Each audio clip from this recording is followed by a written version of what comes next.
And you know what happens to people? This is the last thing I'm sharing with you, inshaAllah ta'ala. There are people who Allah makes many things easy for them. Please listen to this carefully. Allah makes many things easy for them. For some of you, Allah made money easy for you. It's just easy for you. For some of you, confidence is easy. It's no big deal. Other people get nervous, you don't get nervous. For some students of mine, studies are easy. Like I teach Arabic. Some of my students, wallahi, I can tell Allah made Arabic easy for this one. And the other one, مَا خُلِقَ لِدِرَاسَةِ الْعَرَبِيَّةِ He wasn't made to study Arabic. He's the smartest guy in his field. He will be a PhD in physics. He can't do mudaf and mudaf ilayh. He can't do it. You know? He wasn't made for it. This is tough for him. Not everybody is the same. Now what happens is when people get used to success, Allah makes one thing easy, then He makes the next thing easy, and then makes the next thing easy, and the next thing easy. Is everything always going to be easy? No, sometimes you will fail. There's a student who gets used to getting 100 the first time, the second time, the third time, the fourth time, and the fifth time he gets a 50. All of a sudden. And he's used to what? 100. So he said, oh, forget it. I am worthless. Allah is no longer with me. You know, what's the point now? Because you get used to riding so high that one little failure, one setback, and you're just crushed.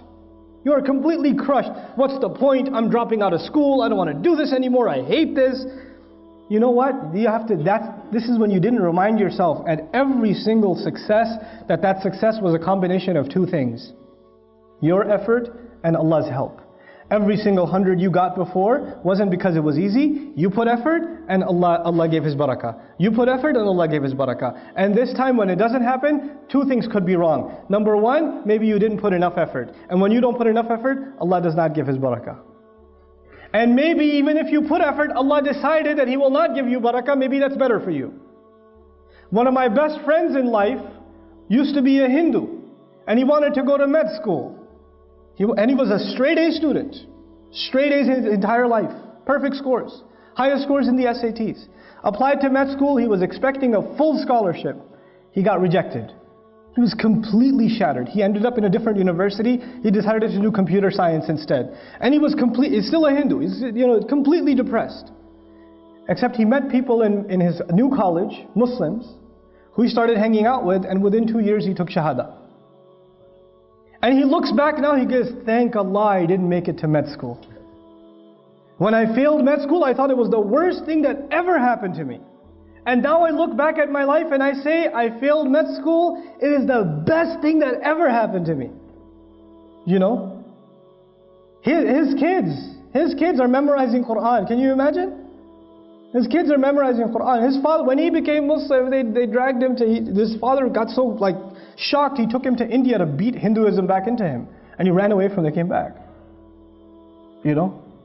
Now his kids are memorizing Quran. Subhanallah. So sometimes we have to have trust in Allah. We get used to riding a high wave, and one little setback comes and we lose our trust in Allah. And then there are others who Allah gives you one difficulty, then He gives you another difficulty, then He gives you another difficulty, and He gives you another difficulty, and you start believing that I will never accomplish anything. My life is just difficult, man. Everything is hard for me. I keep getting fired. I keep failing my tests. I keep doing that. You get depressed.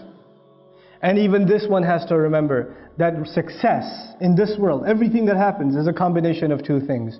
I have to put in my effort, and Allah will make the task easy. I know I said last, but I have 1 minute left. Might as well use it for something. I'll share this last thing with you. There are two parts of this dua so far. It's not even the whole dua. I just wanted to share these two statements with you. رَبِّ اشْرَحْ لِي صَدْرِي وَيَسِّرْ لِي أَمْرِي. There's a sir balaghi. There's a very beautiful eloquence to this statement. Allah is teaching us that if you have a calm heart, if you have a positive attitude, and you have tawakkul in Allah, and you put your work in, then Allah will make your mission easy. But if you start with the attitude, I know it's not going to work anyway, but I'll try. You already began with a defeated attitude, Allah will not make your task easy for you.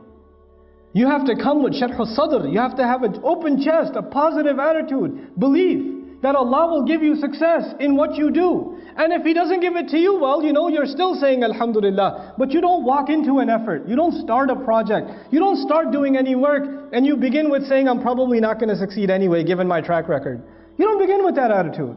then Allah will not make your job easy for you.